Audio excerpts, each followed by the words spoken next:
പരുത്തിക്കാടിനെ വിമർശിച്ചതിന്റെ പേരിൽ reporter channel case കൊടുത്ത advocate NV Vaisakhan എന്നാ പിന്നെ നമുക്ക് കോടതിയിൽ കാണാമെന്ന പരാമർശത്തിന് പിന്നാലെ ഒരു ഫേസ്ബുക്ക് കുറിപ്പ് കൂടി ഇപ്പോൾ സോഷ്യൽ മീഡിയയിൽ ഇട്ടിട്ടുണ്ട്. നമ്മുടെ നാട്ടിൽ കഴിഞ്ഞ വീഡിയോയിൽ പറഞ്ഞതുപോലെ ഇടതുപക്ഷത്തിനെതിരെ എന്ത് തോന്നിവാസം പറഞ്ഞാലും അത് വിമർശനം.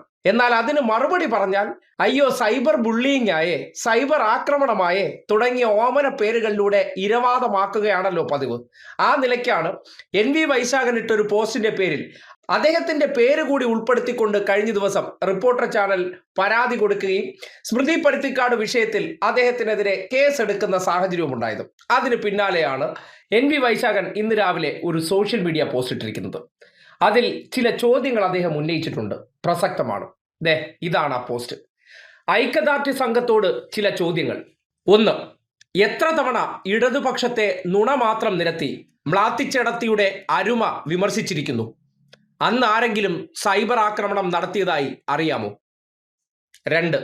ഉരുൾ അതിജീവിതരെ കൊണ്ടുവന്ന രാഷ്ട്രീയ നാടകം എന്ന ആരോപണം എന്തിന്റെ അടിസ്ഥാനത്തിൽ നടത്തിയതാണ്? ഉരുൾ അതിജീവിതർ ആരുടെയെങ്കിലും നിർദ്ദേശപ്രകാരം വന്നു എന്ന് അറിവായിട്ടുണ്ടോ? ഉരുൾ അതിജീവിതർ തന്നെയും പറഞ്ഞത് ആരുടെയും നിർദ്ദേശപ്രകാരമല്ലാതെ പോയി എന്നാണ്. പിന്നെ എന്തിനെയാണ് നാടകമെന്ന് അവർ ഉദ്ദേശിച്ചത്? ഇതിലെവിടെയാണ് രാഷ്ട്രീയ വിമർശനം? 3. ഐക്യദാർഢ്യ സംഘത്തിനും റിപ്പോർട്ടർ ടിവിയുടെ അതേ അഭിപ്രായം നാടകമെന്ന് തന്നെയാണോ? 4.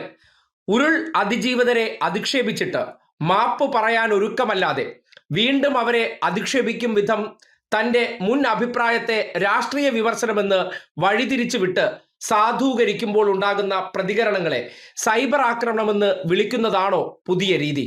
ഇനി പാർട്ടി ജനറൽ സെക്രട്ടറി പറഞ്ഞതിനെ പൂർണ്ണമായും മുഖവിലക്കെടുക്കുന്നു. ആരെയും ഒറ്റതിരിച്ച് സൈബർ ആക്രമണം നടത്താൻ പാടില്ല. നാളിതുവരെ അതിന് മുതിർന്നിട്ടുമില്ല. പാർട്ടി സെക്രട്ടറി പറഞ്ഞത് സൈബർ ആക്രമണം പാടില്ല എന്നാണ്, അല്ലാതെ രാഷ്ട്രീയ വിമർശനം പാടില്ല എന്നല്ല. അതിനാൽ ഉരുൾ അതിജീവിതരെ പറഞ്ഞാൽ ഇനിയും പറയും. നിന്റെയൊക്കെ പരാതി കൃത്യമാണ്, വ്യക്തമാണ്. 4 ചോദ്യങ്ങൾ കൃത്യമായിട്ട് NV വൈശാഖൻ ഉന്നയിച്ചിരിക്കുന്നത് ഈ രാഷ്ട്രീയ അഭിപ്രായ ഉഡായിപ്പ് എങ്ങനെ പുട്ടിയിട്ട് ക്യാമറകൾക്ക് മുന്നിൽ വന്നിരുന്ന് ശീതീകരിച്ച മുറിയിൽ ചില രാഷ്ട്രീയ താല്പര്യങ്ങളോടുകൂടി പരുത്തിക്കാട് എന്ത് തോന്നിവാസവും എന്ത് വിവരക്കേടും പറഞ്ഞു കഴിഞ്ഞാൽ അതിനൊന്നും മറുപടി പറയില്ല എന്ന് കരുതരുത്. മറുപടി കേൾക്കുമ്പോൾ പലരും പലതരം മനുഷ്യരാണ്. സ്മൃതി പരുത്തിക്കാട് തന്നെ അടുത്തിരിക്കുന്നവരോട് പോലും പലപ്പോഴും വളരെ അരഗൻ്റായിട്ട് പെരുമാറിയ സന്ദർഭങ്ങളുണ്ട്.